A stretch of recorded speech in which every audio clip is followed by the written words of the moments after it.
অপূর্ণ ভালোবাসা পর্ব ৫। রিফাতের জীবনে এখনও সেই রাতের বৃষ্টি ঝরে।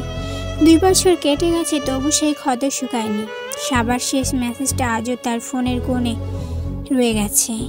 এই ২ বছর রিফাত বদলে গেছে। এক সময় সে ছেলেটা স্বপ্ন দেখত, আজ সে জীবনে বাস্তবতা ছেড়ে কিছুই নেই।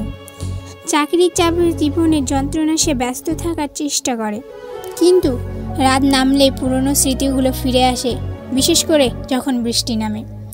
আজও তেমনই এক বৃষ্টির রাত। অফিস থেকে ফিরছিল রিফাত। রাস্তায় হঠাৎ এক পরিচিত কণ্ঠ শুনে থমকে দাঁড়ায়। রিফাত!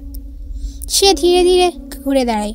সামনে দাঁড়িয়ে আছে সাবা, চোখে বিস্ময়, মুখে একরাশি দ্বিধা। দুজনে কিছুক্ষণ তাকিয়ে থাকে একে অপরের দিকে। তুমি এখানে? রিফাতের গলা শুকিয়ে আসে। সাবা স্লান হেসে বলে, ভেবেছিলাম আর কখনো দেখা হবে না, কিন্তু জীবন হয়তো আমাদের জন্য অন্য কিছু ভেবে রেখেছে। রিফাত কিছু বলতে পারে না। তার হৃদয়ে হাজারো প্রশ্ন, কিন্তু কোনো উত্তর খুঁজে পাচ্ছে না। বৃষ্টির ফোঁটাগুলো তাদের মাথার উপর পড়তে থাকে। দুজন ভিজতে থাকে একসাথে, কিন্তু ভেতরে তারা এখনও অতীতের কষ্টে ভেঙে পড়া দুটো মানুষ। এই দেখা কি পুরনো স্মৃতিকে আরও গভীর করে দেবে? এখন তুমি কি চাও গল্পটা রিফাত ও সাবার পুনর্মিলনের দিকে যাক, নাকি তাদের মধ্যে আরেকটা নতুন জটিলতা তৈরি করে?